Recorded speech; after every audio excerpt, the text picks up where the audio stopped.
Hey all, this is David J. Neff of HauntedReport.com and BehindTheBigScreen.com, and today I am reviewing the screener of BTK, Bind, Torture, Kill.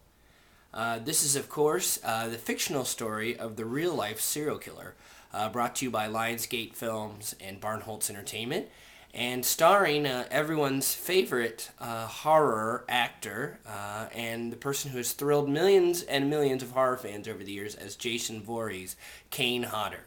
And so besides the star attraction, this DVD is pretty good. It's not great.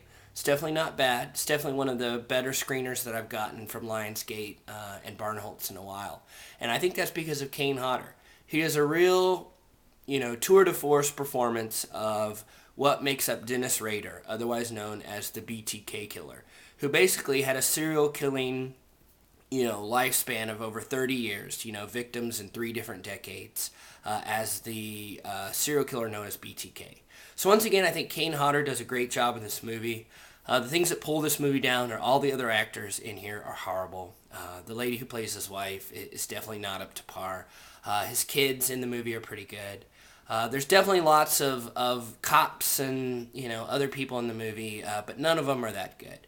And so they really pull Kane's performance down. It's hard to be a great actor when everybody else in the film is not good. The other thing that really, really sucks in this movie is the sound. Whether the Foley artist was out to lunch or the sound guy was on a break or they didn't use union or whatever it is, the sound in this film is horrible. You're going to have to really actually crank the DVD player up to hear everything that goes on in this movie.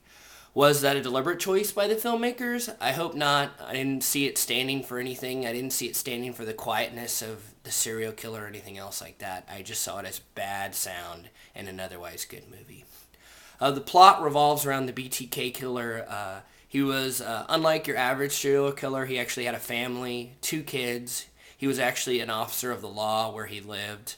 And would go around and, tell people that the grass was too long or that, their car was blocking the driveway, things like that. So he wasn't a police officer, he was more of a peace officer who went around and did compliance issues.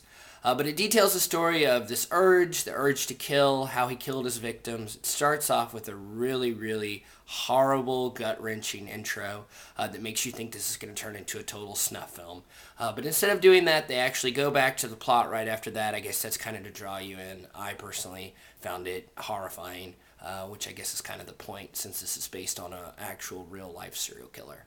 Once again, I can't stress enough, Kane Hodder does a great job in this DVD. It's a screener, so there's no behind-the-scenes footage, there's no making of, there's no director's commentary.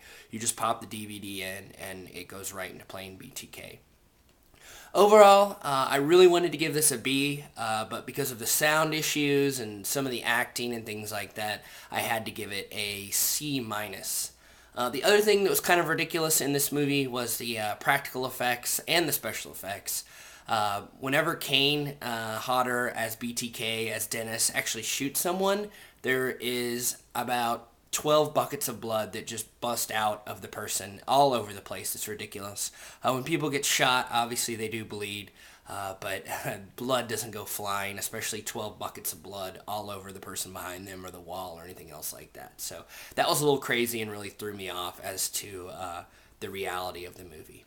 All in all, as I said, I give this one a C+. Definitely not a buy, but if you're in the video store and you see BTK up on, give Kane Hodder a shot, and then definitely come back and let us know what you thought of the movie. So once again, this is David Neff, and I am out of here. And if you want to check out more, check out thehauntedreport.com or BehindTheBigScreen.com. Thanks.